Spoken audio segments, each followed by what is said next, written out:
বিসমিল্লাহির রহমানির রহিম। আসসালামু আলাইকুম, কেমন আছেন সবাই? এখন আমরা শীতের পিঠা নিয়ে বসছি। তবে দুঃখের বিষয়, বাড়িতে বানাইতে পারি নাই। এটা হচ্ছে কেনা পিঠা।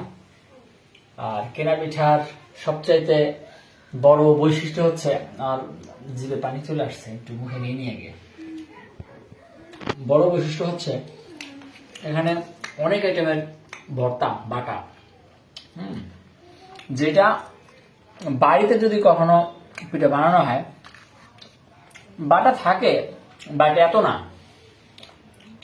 তো যাই হোক, মাশাআল্লাহ, আলহামদুলিল্লাহ।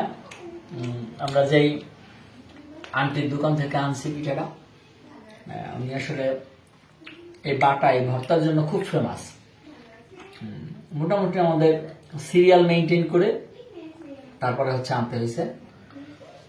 এখানে আছে সরিষা বাটা, আর হচ্ছে ধনিয়া পাতা, শুটকি ভর্তা, আছে শুকনো মরিচ।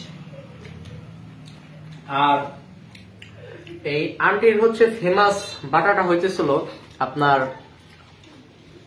সরিষা বাটা আর শুটকি বাটা, এটা হইতেছিল সব থেকে ফেমাস, এটার জন্য এত বিখ্যাত।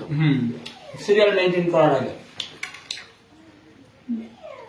আর ভাপা পিঠাটা অবশ্যটা দুঃখের কাহিনী আছে।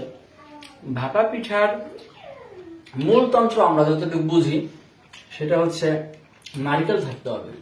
কিন্তু নারিকেলের দাম এত বেশি, এখন মোটামুটি এই সমস্ত ছোট ব্যবসায়ী যারা, মোটামুটি ফুটপাতের ব্যবসায়ী যারা আর কি, তারা এইভাবে সঠিক উপকরণ দিতে পারে না, এই জন্য টেস্টটা পারফেক্ট আসে না আর কি।